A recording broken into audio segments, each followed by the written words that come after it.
amigos, muchísimas gracias por recibirnos en sus hogares a esta hora del día.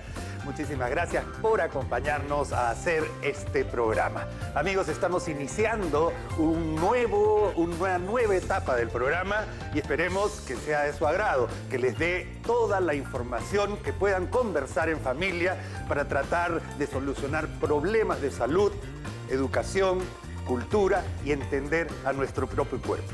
Que lo disfruten.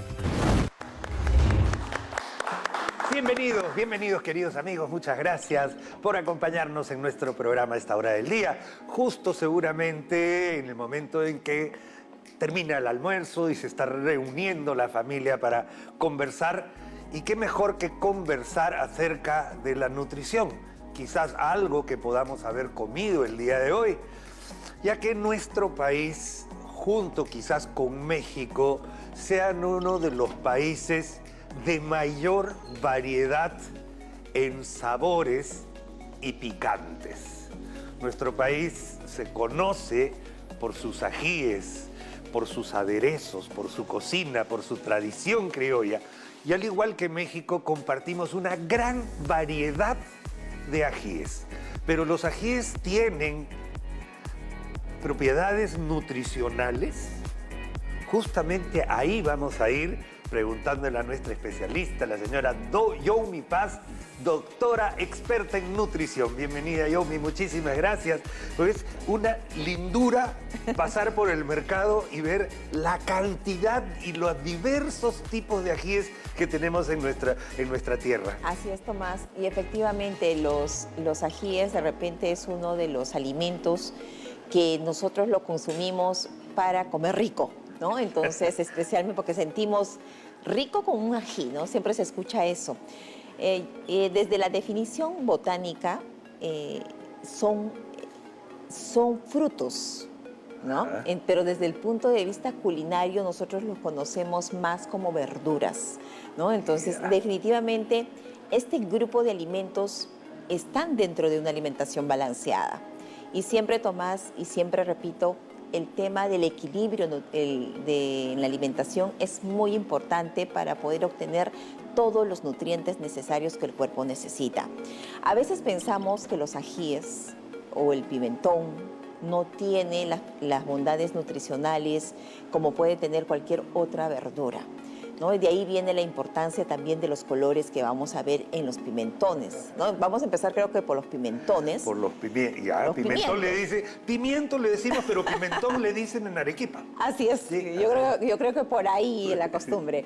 Entonces, dentro de el pimiento, los colores que vamos a encontrar en el mercado son generalmente verde, amarillo, rojo o anaranjado, como lo estamos viendo. Pero fuertes, además, ¿no? Exacto, ¿no? Entonces, ahí la diferencia también, ¿por qué el color verde? Porque va a tener mayor concentración de clorofila, ¿no? Entonces, y en el tema del beneficio nutricional vamos a encontrar en mayor proporción en el pimiento rojo, ¿no? Entonces, porque voy a encontrar mayor cantidad de provitamina A, la C, que se caracteriza principalmente por ese contenido, y por el grupo del complejo B, principalmente la B6, ¿no? Que es característico de este grupo de alimentos.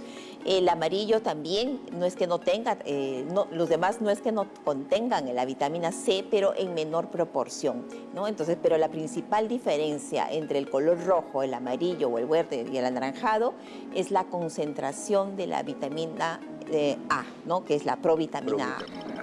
De acuerdo. Ahora, esto va a ir dependiendo de su grado de maduración. Total.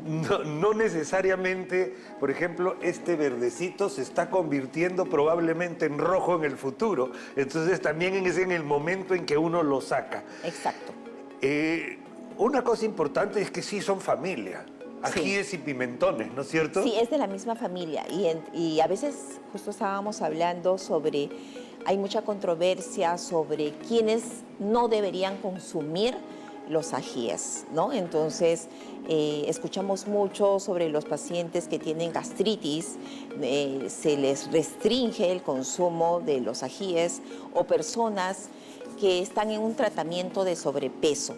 Pero sí es importante, voy a empezar primero por el grupo de las personas que que a veces se les indica no consumir ají, no es por el mismo alimento, sino que estos ajíes, estas preparaciones de estos ajíes, lo comemos siempre, hacemos el ají con el aceite, ¿no? Entonces, esa mezcla va a aumentar el valor calórico, ¿sí? Claro. Salvo que tú comas el ají o el pimentón picadito, ¿no? Y no habría ningún inconveniente para introducirlo. Calórico. Exacto, porque incluso tiene a generar más calor, entonces incrementa el metabolismo, ¿no? Incrementa el gasto. Exacto, ¿no? Te quita la energía. O sea, hay dos propiedades principales que sé que tienen los ajíes. Uno es que son termogénicos, es decir, generan calor. A usted le tiene que haber pasado alguna vez, querido amigo, señora que está en casa, que comienza a comer un cevichito cargado de ají y comienzas a sudar. ¿No es cierto? Comienzas a sudar. Porque la transpiración es producto de una verdura, en este caso de un fruto termogénico, que genera calor, por lo tanto gasto de energía. Por otro lado, hay la parte que es del órgano de los sentidos, la sensibilidad que nosotros podemos tener hacia el picante. Así es. Que es producto de una sustancia que comparten los tipos de ajíes y esta sustancia se llama capsaicina. Así es, y justamente es este compuesto que va a ayudar a proteger la mucosa intestinal, por eso no está prohibido en pacientes que tienen gastritis, ¿no? Porque también este compuesto le da ese picor, ¿no? Esa que nos pica el ají, justamente es por la presencia de este compuesto. De acuerdo. Ahora, si uno está con síntomas, ardor en la boca del estómago, sensación de balonamiento, estás con una gastritis aguda en ese momento, quizás lo más lógico es no comerte una cucharada de rocoto, ¿no? O sea, no, pero en una etapa normal no es que el ají produzca gastritis, porque son dos compuestos completamente diferentes, no tienen mucho que ver con el ácido. Más bien hay algunos ajíes que son alcalinos. Así es. Entonces, pero es importante también cómo tú lo preparas, ¿no? Claro. Entonces, sí. muy importante si nosotros vamos a utilizar de repente cítricos, en este caso puedo agregarle limón, entonces voy a hacer que definitivamente esa preparación va a secretar más ácido clorhídrico, ¿no? Entonces, por eso es importante, si lo consumo más cocido, voy a disminuir también la fibra, ¿no? Que es otra característica, por ejemplo, del pimentón, que contiene buena cantidad de fibra, aparte de la vitamina C que tiene, y ello también podría, de una forma, intervenir en este tratamiento. De acuerdo. Otra cosita que quería decir, que la variedad depende mucho de la zona. Por ejemplo, acá no tenemos al ají charapita, que es uno de los que más pica, por ejemplo. Redondito, amarillo, que pica de alma, pero tiene un sabor extraordinario y va muy bien con la cocona. El ají de cocona, después tampoco está el mochero. El chile, aunque sí es el chile. Tenemos acá el ají amarillo, que es anaranjado, eso para terminar. ¿Ya? Luego tenemos el ají limo, que es con el que hacemos en nuestro ceviche, básico, indispensable, pero nos falta pues el pipí de mono. Hay un montón de ajíes que son parte de las zonas, y según uno va yendo a las zonas van cambiando los tipos de ajíes, y eso sucede aquí y en cualquier parte del mundo. Así es, y también el consumo y los hábitos que se genera en cada región. Por ejemplo, vemos el rocoto es característico tanto de Arequipa, también lo he comido en Cusco, ¿no? Entonces va a variar en la forma de prepararlo, ¿no? Uno lo hace al horno, otros lo sancochan, entonces esa es la diferencia entre regiones. De acuerdo. Hay una forma para nuestros amigos, a ver, que los que les gusta cocinar y esto, el secreto para que los ajíes pierdan el picante es cocinarlos desde agua fría. ¿Ya? Desde agua fría, que se vayan calentando, y una vez que se cocinan desde agua fría, van a ir soltando. Cuando uno los pone directamente en agua hirviendo, concentran. Y esa es una diferencia importante. Entonces, si uno quiere quitarle el picante a los distintos ajíes, lo que necesita es cambiar esa agua, volver a poner el agua y volverle a quitar el ají con el segundo hervor. Mira, Tomás, y suena algo lógico, porque cuando tú no quieres perder las propiedades nutricionales de las verduras y de los frutos en general, lo que uno recomienda es hervir el agua. Una vez que esté bien hervido, recién agregar, ¿no? Entra y sale, ¿no? Entra y sale, ¿no? Entonces, Sí. y bueno, va justamente alineado lo que tú dices, más calor, concentra más y pica más, ¿no? Entonces, súper claro. Una maravilla. Amigos, además se ha diagnosticado, porque también sucede, o sea, se sabe que tiene efecto vasodilatador. Al tener efecto vasodilatador, ¿no le ha pasado, señora, moquitos por la nariz cuando come mucho ají? Claro, efecto vasodilatador. Por lo tanto, es bueno para el sistema cardiovascular, Así porque quita la tensión que pudiera haber en las arterias y los vasos sanguíneos, los relaja, por lo tanto, una mejor vida saludable desde el punto de vista cardiovascular. Los ajíes, una maravilla, le da una sensación de pertenencia a cada uno cuando ve los ajíes de su tierra, los ajíes que se pueden compartir con el resto del mundo. Y recordemos que no solamente la vitamina C la vamos a encontrar en las frutas, también tenemos en este otro grupo de frutos o verduras, como generalmente lo comemos, para poder introducir dentro de una alimentación balanceada. Y además es costumbre también. Así es. Es costumbre, son gustos adquiridos y va a depender de cada uno. Mil gracias, yo, mi Paz. Muchísimas gracias por habernos acompañado. Lindo, porque este tema me fascina. ¿Comes ají? Claro que sí. Sí, con hay preparaciones en las cuales ameritan comer con un poquito más de ají. Perfecto, excelente. Nos vemos, queridos amigos. Muchísimas gracias. Primero entendamos que todas las emociones las vamos a sentir en todos los momentos de nuestra vida. No sé si les ha pasado acá a las mamás, por ejemplo, cuando han cargado un bebé, teniendo su bebé, ¿qué pasa con su bebé? Llora. ¿Verdad? Ok, Cargo celos. otro bebé y llora, siente celos. ¿Y por qué sirven los celos? Los celos cumplen una función adaptativa.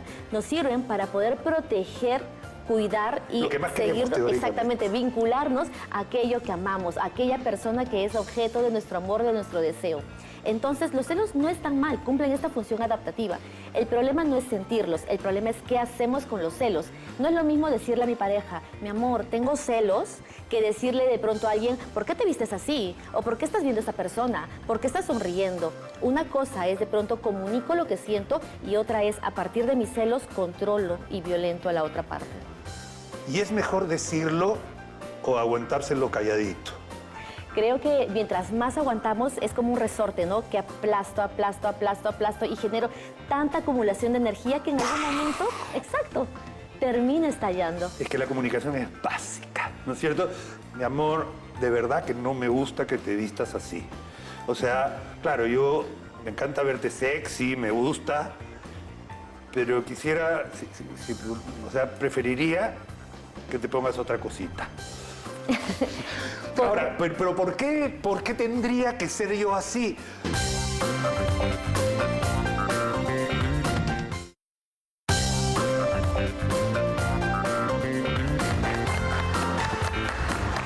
Bienvenido, Perú, muchas gracias. Gracias por estar con nosotros a esta hora del día en un tema tan importante relacionado a la salud mental. Hoy día nos acompaña en nuestro consultorio psicológico la licenciada Maciel Martel. Bienvenida, Maciel. Muchas gracias por acompañarnos para hablar un tema que consideramos importantísimo. Solo basta leer las páginas policiales en el periódico o escucharlas a través de las noticias, que quizás sea la principal causa de tanto feminicidio y de lesiones severas entre parejas. Nos referimos a los celos en pareja. ¿Por qué aparece? ¿Cómo se pueden manejar? Esas son las preguntas que le hacemos a nuestra amiga Maciel Martel. Bienvenida, Maciel, gracias por estar acá con nosotros para un tema tan común, tan frecuente, especialmente en esta zona de Latinoamérica, vamos a decir, y que lo vemos en violencia.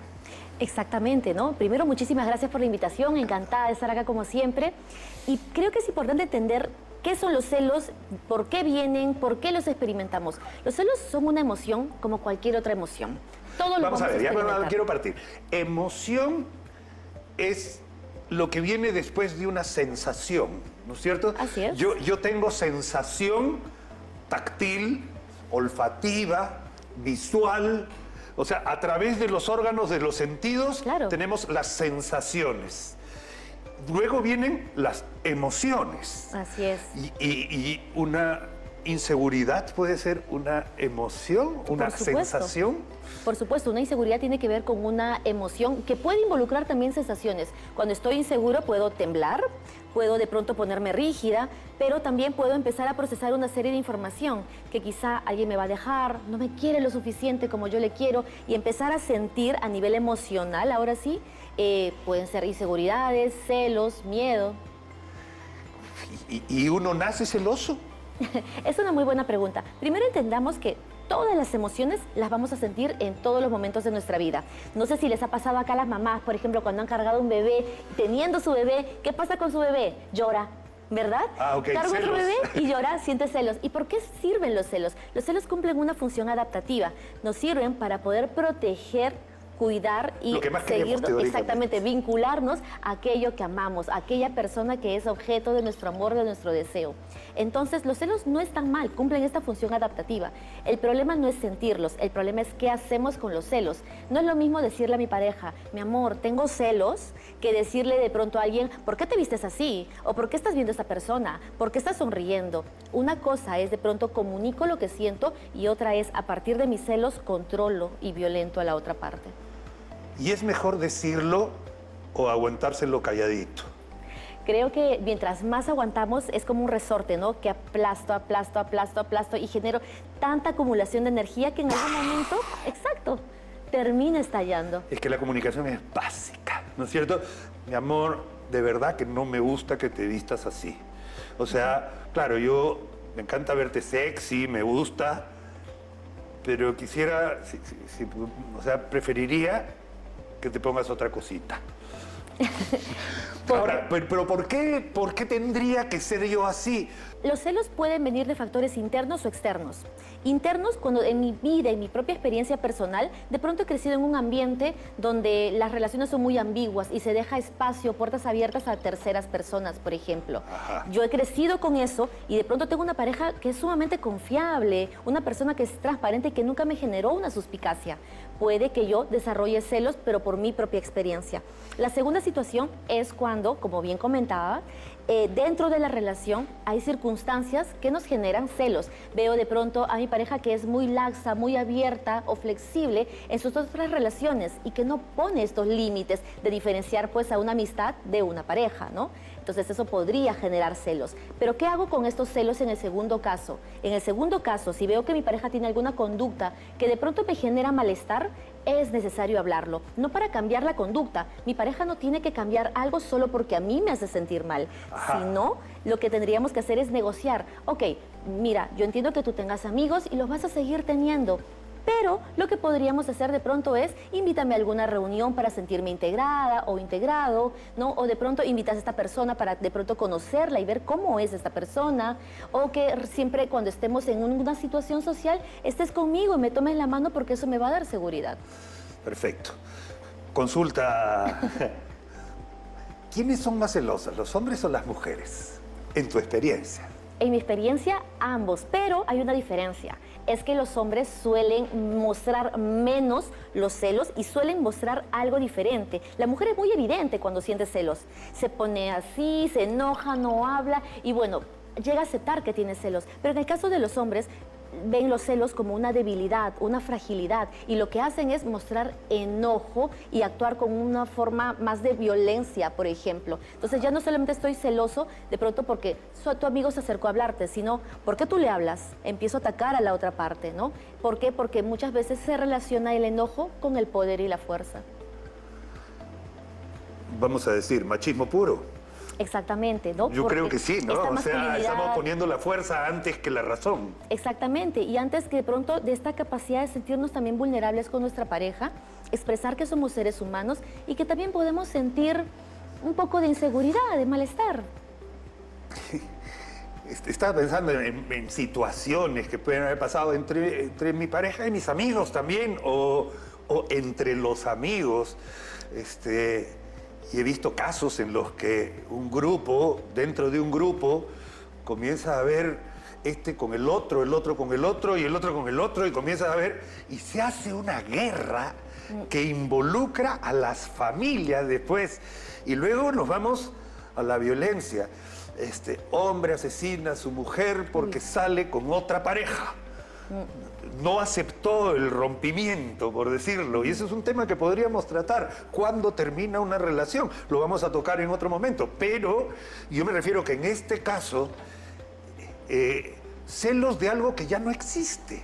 Exactamente, cuando las personas no tienen la capacidad de superar y muchas veces piensan que la pareja, la mujer, es la propiedad, eres mía y nadie más ni nada más te puede tener. Evidentemente esto puede venir de unos celos mal manejados. Enfermizos, se puede decir enfermizos. Claro. ¿Hay enfermedad de celos? Claro que sí, cuando no controlo estas emociones y llevo a violentar en una forma bastante extrema y sostenida en el tiempo a alguien más. Es patológico. Exacto, llego a controlar, a restringir, a disminuir su autoestima y su seguridad. La hago Mientras más tan bajo pequeña, esté, te más quedas. alto estoy yo. Exactamente, y así tengo la seguridad de que te quedas conmigo.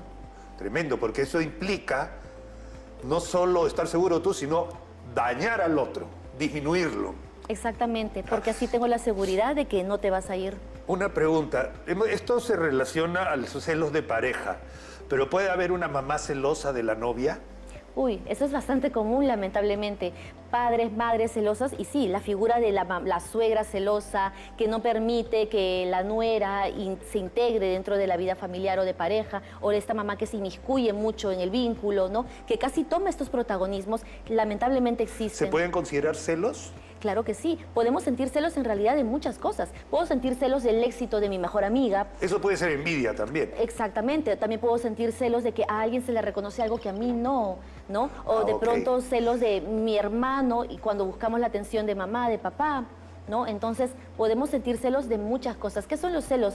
Es cuando yo no quiero perder a la figura amada porque pienso que probablemente alguien más o algo más me lo va a quitar. A mí me parece que hay algo de personalidad insegura, donde uno ha perdido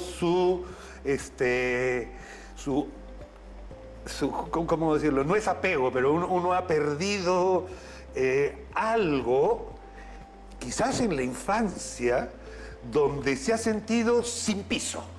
¿Ya? Y esa sensación de no tener piso, de estar ahí, te hace tan inseguro que tienes que acaparar para que no se lo vayan a llevar. Exacto. Y ahí está el celo. Exactamente. Tengo tanto temor de perder algo importante para mí que no quiero que nada más ni nadie más me lo pueda quitar. Incluso, por ejemplo, puedo ser celosa del trabajo, ¿no? Puedo ser celosa de mi casa. No, nadie entra acá. Esto es solamente mío. Esto nadie lo toca, ¿no? Como si fuera algo sumamente personal y privado. Ahora, todos cuidamos aquello que amamos, claro, pero cuando esto llega a limitar o a coaccionar a otros, estamos hablando de celos patológicos. ¿Qué tiene que hacer alguien si se siente en esa situación? Yo entiendo que pedir ayuda, psicoterapia eventualmente, pero hay que entender que nosotros no somos dueños de la otra persona y si la otra persona va a querer irse con otro, se va a ir a pesar de tus celos. Pase lo que pase, claro que sí. Lo primero es reconocer los celos. Muy pocas personas tienen la capacidad y la madurez para poder aceptar estos celos. Así que primero, reconócelos. Tengo celos. 2, comunica tus celos a la persona. ¿A qué tengo celos? Exactamente. De pronto me da celos esta compañera de tu trabajo, me da celos este amigo que tienes. Es importante poder hablar de esto. 3, no acusar a la pareja porque yo siento celos. Yo tengo celos porque tú le hablas. No, yo siento celos porque me gustaría participar de esta conversación, tal vez, o porque me gustaría integrarme a tu área social. Porque me gustaría que me mires así. Claro, también. Me gustaría que me mires de esta forma, me gustaría parecerte atractiva. Son cosas que pueden pasar. Y finalmente, negociar. Creo que entre la pareja siempre tenemos que tener esa apertura de poder dialogar. Ok, ¿qué puedo hacer para darte esa seguridad y cómo yo voy a gestionar esta emoción? Porque mi pareja no tendría la responsabilidad de quitarme los celos, sino de acompañarme mientras yo voy gestionándome. Bueno, no hay que imponer, esa es otra de las cosas. Si yo tengo celos es por mi propia inseguridad, salvo que sea una cosa tan evidente que mejor pídele la separación. O sea, si no estás contenta conmigo y no quieres respetarme y te vas a portar así, chau. O sea, Exactamente. si no te importo tanto como para poder respetarme, o te vas o me voy. Exacto, cuando ya se cruzan los límites del respeto y se deja estos espacios a otras personas, creo que sí es importante saber salir. Saber salir. Y ese es un tema que te invito para conversar eventualmente. Vamos a ver cómo saber si mi relación está terminando o ya terminó. Te comprometo, ¿vale? Perfecto. Muy bien, muchísimas gracias, amigos. Ha sido nuestro consultorio psicológico. Celos en pareja. ¿Por qué aparecen y cómo manejarlos?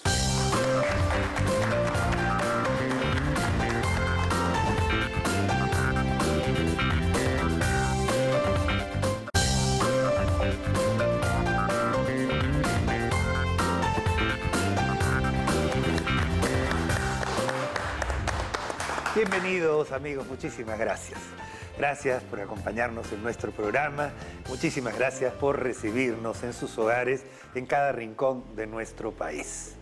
Amigos, por favor, no pierdan la oportunidad de escuchar nuestro consultorio de geriatría. Estamos muy bien acompañados del doctor Juan Manuel Villón, médico geriatra del Hospital Nacional Arzobispo Loaiza, para hablar de un tema crucial.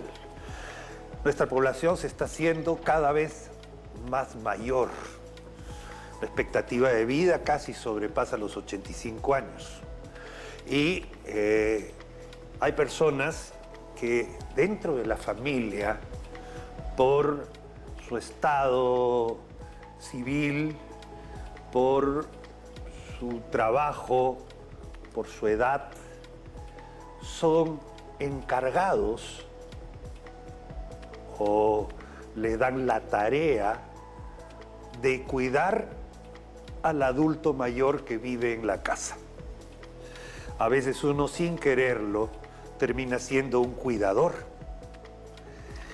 Hoy, en este bloque del programa, vamos a hablar de la educación y el apoyo que deben tener los cuidadores, porque me consta, existe lo que se conoce como el síndrome del cuidador. Síndrome del cuidador. Aquel que a veces sacrifica su vida, su tiempo, su salud, para poder atender a la mamita, al papito, al abuelito que vive en la casa y que muchas veces no se puede valer completamente por sí mismo. Nos acompaña el doctor, como hemos dicho, Juan Marcos Villón, médico geriatra del Hospital Nacional Arzobispo Loaiza. Bienvenido, doctor. Gracias. Síndrome del cuidador existe. Así es, así es. Normalmente alguien tiene que cuidar a una persona mayor que tiene algún grado de dependencia. Entonces, en nuestros hogares, en nuestras familias, lo encargamos a uno de los familiares, alguno de los hijos, alguno de los familiares más cercanos, ¿no? El tema es que estas personas, además, tienen que cumplir sus tareas y sus responsabilidades que han hecho toda la vida. Son padres, tienen sus hijos, tienen parejas, tienen trabajos y además tienen que cumplir esa nueva responsabilidad que es cuidar a una persona mayor dependiente. Tarde o temprano va a haber una claudicación, va a haber un cansancio, no solamente físico, porque esa persona no duerme bien, no descansa bien, sino también un cansancio de tipo psicológico, emocional. Muchas veces el cuidador se enferma. Esto, como usted bien lo ha dicho, lo conocemos, lo hablamos como el síndrome de sobrecarga del cuidador o sobrecarga del cuidador. Y es muy importante porque cuando no es abordado y se deja, al final, si el cuidador está agotado, está sobrecargado, no va a cuidar bien al paciente, ¿no? Y el paciente va a complicarse y termina muchas veces en el hospital. En lugar de un enfermo terminan siendo dos. Y aparte 2 enfermos en casa. Es muy cierto. Sí, doctor, lo he visto. El tema acá es que tiene que haber comunicación familiar. O sea, y además no es justo responsabilizar a uno de la familia porque es un trabajo que se tiene que hacer entre varios. Porque 24 horas al día, 7 días de la semana es imposible. literalmente imposible. Imposible. Es imposible. Entonces, no solo se deja de cuidar bien a la persona, sino el cuidador se enferma. Entonces, esto tiene que ser una conversación de familia. Es decir, lunes, martes y sábado te encargas tú, el otro jueves, viernes, y, o sea, ¿qué día puedes? Te toca. O sea, hay que compartir y aprender todos los signos de alarma. Y eso va en la educación del cuidador. Porque uno puede comenzar bien neófito el tema, pero a la fuerza vas aprendiendo, doctor. Si nunca cambiaste un pañal y te toca cambiar pañal, vas a aprender a cambiar pañales. Así es, cambiar pañal, bañar al paciente, baño de esponja en cama, movilizaciones, le hacemos las llamadas terapias, la alimentación cuchara por cuchara o alimentación de repente por sonda nasogástrica. Más aún si hay úlceras por presión, llamadas lesiones por presión que hay que curar. O sea, es complicado. La verdad es esto de que es una necesidad de que tiene que haber un soporte, ¿no? Cuando no hay ese soporte es donde precisamente se llega a esta sobrecarga del cuidador más tempranamente, más precozmente. Dentro del lineamiento de la atención a las personas mayores está esta línea de trabajo, cuidando al cuidador se llama, ¿no? Entonces, tenemos que pretender que la persona que cuida sea entrenada, sea capacitada, porque el no saber también estresa mucho. Y dentro de esa capacitación tienen que entender que tiene que haber momentos de descanso y momentos de compartir responsabilidades. Eso es muy importante, ¿no? Totalmente de acuerdo, doctor. Y además, si uno puede ayudarse, si uno no puede con su tiempo, bueno, se ayuda con un poco de dinero para un técnico de enfermería, para una persona que se está preparando en enfermería, para poder colaborar con la persona encargada y responsable de ese adulto mayor. Porque lo que sí no debe pasar, no debería pasar, es el abandono, que viene a ser el otro lado. Así es. Debería la familia entender que, ¿qué es lo que sucede? A ver, seamos nosotros... a hablar así. ¿Qué es lo que sucede? ¿Quién está en la casa con mamá o con papá?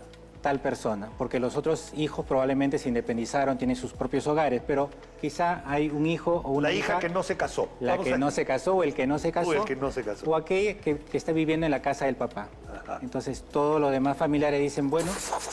Exacto, fuga total. Fuga total. Y esas personas son las que empiezan a sufrir de esta sobrecarga por los cuidados, ¿no? Entonces, la familia tiene que entender que a pesar que la persona, entre comillas, esté usufructuando la casa del papá o de la mamá, tiene que haber una ayuda. Hay un límite, Tiene que doctor. haber una ayuda. Porque además se alcanza según la personalidad de cada cual.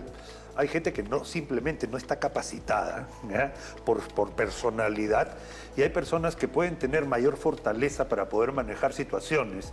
Y además la preparación es importante porque ahí es donde se detectan los signos de alarma. Dentro de esos signos de alarma puede ser que un día el adulto mayor esté desorientado, por ejemplo. Y esa desorientación es muy importante y muy valiosa para poder detectar hasta una infección urinaria. Así es, así es. Es muy importante la capacitación del cuidador. Felizmente hay varias ya emprendimientos, estrategias en el sector salud de hacer escuela de cuidadores, ¿no? Son espacios donde los cuidadores se dan un tiempito y acuden y reciben charlas educativas, capacitación en los cuidados, y además también se forman círculos de autoayuda, círculos de soporte.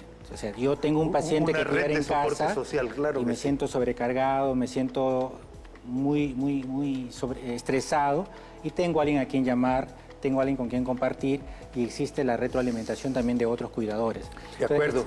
Entonces, Doctor, y además esos emprendimientos, como por ejemplo el caso Padomi, que también es un buen emprendimiento, las consultas domiciliarias de médicos geriatras, establecidas en un mecanismo en el cual pueda detectarse a tiempo. La teleconsulta, otra cosa que también puede aliviar el manejo de esas cosas, y todo eso de manera integral pueden hacer que exista esta red social de apoyo que pueda ayudar al cuidador y a la familia, porque también hay consejería a nivel de las comunas, ¿no es cierto? Así es. A nivel comunitario. Así es, así es. Tienen que entender, repito, los propios cuidadores también muchas veces asumen voluntariamente y no comparten. Me ha pasado en algunas oportunidades que llegan los pacientes y el familiar que siempre lo trae la misma persona, y en esta oportunidad no vino ella, vino otra persona. Y cuando converso con la otra persona, pues está absolutamente, no tiene la menor idea de lo que está pasando con el paciente, qué medicamentos toma, cuál es su rutina y todo ello. Sin embargo, cuando yo le pregunto y le digo, ¿pero qué pasa? No, lo que pasa es que mi hermana no deja que ni nos acerquemos. Cuando preguntamos por los medicamentos, me dicen, no te metas porque yo soy la que sé. O sea, también pasa eso, y justamente en estas capacitaciones y entrenamiento de los familiares cuidadores se les dice eso. No pueden asumir forzadamente el cuidado. Puede ser que haya familiares que también no lo hacen voluntariamente, pero hay veces que también el mismo cuidador cierra el círculo de cuidado. Acapara. Cierra el círculo de cuidado. Eso también debemos tener en cuenta. Queridos amigos, esto es algo que se tiene que conversar en el núcleo familiar. Se tiene que conversar en familia, incluso con la participación del adulto mayor, tratando de que sea lo más independiente posible, pero con ayuda de una persona de la casa. Comparta con su familia, con sus hermanos, con alguna ayuda extra que se pueda generar para poder lograr juntos un envejecimiento saludable y la mejor manera para cuidar a un adulto mayor dependiente. Cuídese usted si es cuidador y ayude y comparta esto con sus amigos y su familia. Muchísimas gracias al doctor Juan Marcos Villón, médico geriatra de nuestro querido Hospital Nacional Arzobispo Loaiza. Muy amables.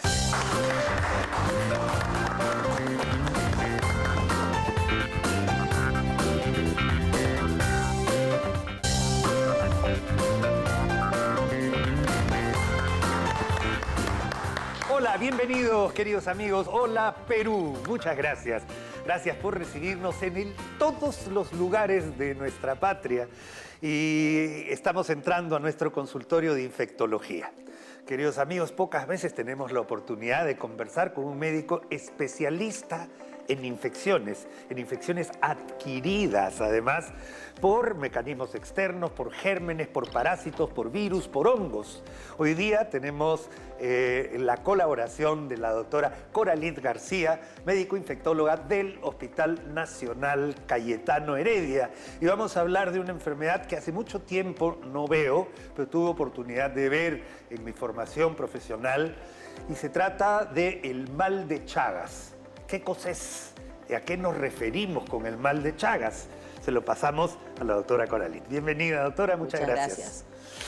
Doctora, a ver, Chagas es un doctor. Sí, exacto. ¿No es cierto? O sea, un doctor brasileño. Un doctor brasileño que descubrió esta enfermedad tanto, además que ayudó a muchísima gente investigando la enfermedad, y por eso se llama el mal de Chagas. Ok, coméntenos un poquito, doctora, de qué se trata, porque mucha gente puede nunca haber oído hablar de esta enfermedad. Esta enfermedad se trata de un parásito, pero un parásito microscópico que se adquiere a través de un insecto que va a aparecer en la pantalla. Este insecto, conocido acá como chirimacha, adquiere este parásito cada vez que pica y succiona la sangre. Y cuando hace eso, además, defeca. Y esta muestra de heces que deja ahí en la piel hace que la persona después se pueda rascar, se pueda inocular e ingresa el parásito a la sangre. Entonces, va a producir una enfermedad febril, pero que muchas veces pasa un poco desapercibida puede producir una lesión en el lugar, no si fue en la cara, puede producir una hinchazón, un edema en el lugar donde ocurrió la inoculación y puede pasar desapercibida, puede dar fiebre, malestar general, dolores musculares y luego, entre comillas, se cura sola, pasa sola, pero el parásito sigue ahí y se queda en la sangre. Y puede quedar en la sangre durante 20 años, 30 años, y esa persona no aparenta ninguna enfermedad, pero tiene el parásito. Y pasado todos esos números de años, el parásito puede ir y localizarse en un órgano clave en el cuerpo, que es el corazón, o eventualmente se puede ir y puede producir daño en el colon o en el esófago. Entonces, la persona por muchos años no tiene ninguna molestia, ¿no? Recién va a manifestar esas molestias ya tardías, alterando estos órganos. Y cuando ya ocurrió eso, ya aunque uno trate de eliminar el parásito, no lo va a poder. El daño ya está hecho. El daño ya ocurrió, ese corazón ya se hizo enorme, ese intestino ya se hizo enorme y el daño ya está hecho. Entonces se tiene que tratar antes de que ese daño ocurra. Pero ¿cómo se trata? Si la persona no tiene síntomas, no acude al doctor. Entonces hay que sospechar un poco. Y también conocer dónde vive la persona, ¿no? Porque esta es una enfermedad que tradicionalmente se ha descrito más, históricamente, digamos, en el sur del país, en Arequipa, Moquegua, Tacna. Pero en los años más recientes también se han determinado algunos lugares de la selva en que también se puede presentar estos casos. Doctora, es donde vive la chirimacha. Exacto. Vinchuca se le llama en Chile, donde en el norte de Chile también hay una alta incidencia de esta enfermedad. Y la idea es que regresamos a lo básico de la medicina, doctora, la importancia de la historia clínica. Porque esos datos están en la filiación, que es la primera parte de la historia clínica. ¿Dónde vive usted, señora? Yo vivo en Moquegua, Tacna, yo vivo en Iquique, ¿no? Entonces, y se recorrelacionan un poquito los síntomas. ¿Ha sentido alguna picadura? ¿Le ha picado algo? ¿Usted ha descubierto en su cama, por ejemplo, descubrió una especie de cucarachita que tiene 2 colores? Y así es como se va descubriendo la enfermedad. Ahora, una vez que da un antiparasitario, sí puede funcionar. Sí. Pero cuando ya el daño está hecho, ya quedó irreparable. Exacto. Es una condición que es cierto que es una enfermedad que a lo largo que han pasado los años ha ido disminuyendo, porque también las zonas... recordar que esto es un insecto un poco grande. Es grande, ¿no? claro. Es grande. Entonces, las personas pueden reconocer muy bien en las zonas donde existe ese insecto, las personas lo reconocen muy bien.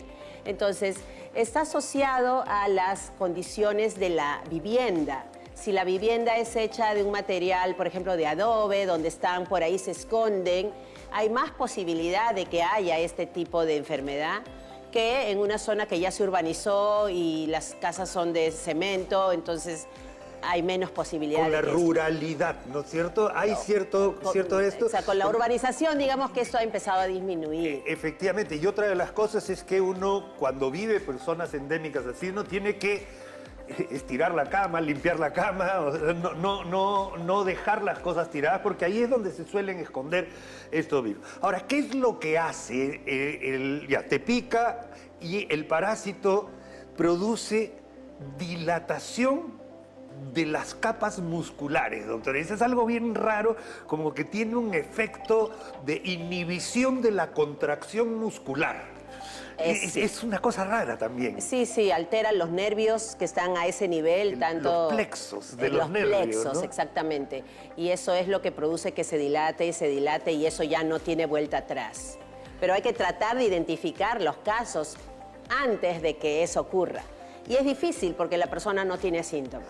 Pero un lugar donde se detectan las personas sin síntomas son precisamente las personas que van a donar.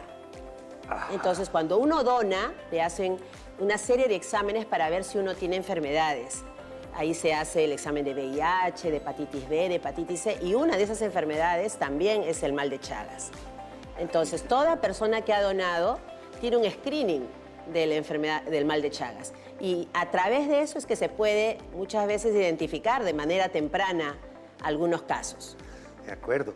Doctora, en el corazón se produce una condición bien severa porque al dilatar el corazón se hace lo que se conoce como una miocardiopatía dilatada. Como médicos estamos en la obligación de ante eso no echarle la culpa simplemente a la hipertensión del paciente, sino hay que hacer un screening, no vaya a ser, especialmente si la persona vive en zona endémica, hay que hacer un screening de mal de Chagas para ver si esa fuera la causa de esta dilatación patológica del corazón. Sí, correcto. Ahí el paciente no va a ir al médico infectólogo, está yendo al médico cardiólogo, correcto. Y además pueden haber alteraciones del ritmo cardíaco, ¿no? Pueden haber taquicardias, taquiarritmias. Y claro, un cardiólogo detallista puede empezar a sospechar, ¿no? Si este paciente viene de ciertos lugares del Perú y a partir de ahí solicitar el examen. Porque como es una enfermedad relativamente poco común, se sospecha poco. Entonces se diagnostica poco también, ¿no? Ajá. Es una cadena porque no se piensa en esa enfermedad. Acá va un mensaje dirigido a médicos jóvenes. Tener siempre en cuenta en anomalías, en patologías poco comunes, como suele ser la dilatación esofágica, una acalasia, así se llama, o un megacolon, colon gigante con trastornos digestivos importantes, incluso hasta obstrucciones intestinales, debido al crecimiento patológico del colon por dilatación de las fibras musculares, es donde realmente hay que sospecharlo. Porque un examen es sencillo, es barato, se puede hacer con normalidad y puede ayudar muchísimo al manejo y al tratamiento. Sí, eso en relación a la forma crónica, ¿no? Así porque es. la forma aguda tiene otra manifestación. Otra manifestación. Exacto, que es un proceso febril.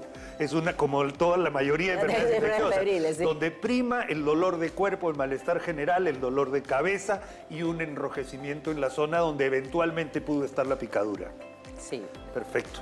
Doctora, mal de Chagas, creo que es la primera vez que lo hablamos en televisión de todo el tiempo que nosotros hemos estado en la cobertura de televisión, pero es algo que existe en el Perú, existe sobre todo en el sur de nuestro país, en el norte de Chile, y es algo que todos debemos tener en cuenta, especialmente las personas que se dedican a los servicios de salud. Ha sido la doctora Coralit García del Hospital Nacional Cayetano Heredia del Departamento de Infectología. Muchísimas gracias, queridos amigos, por su gentil atención.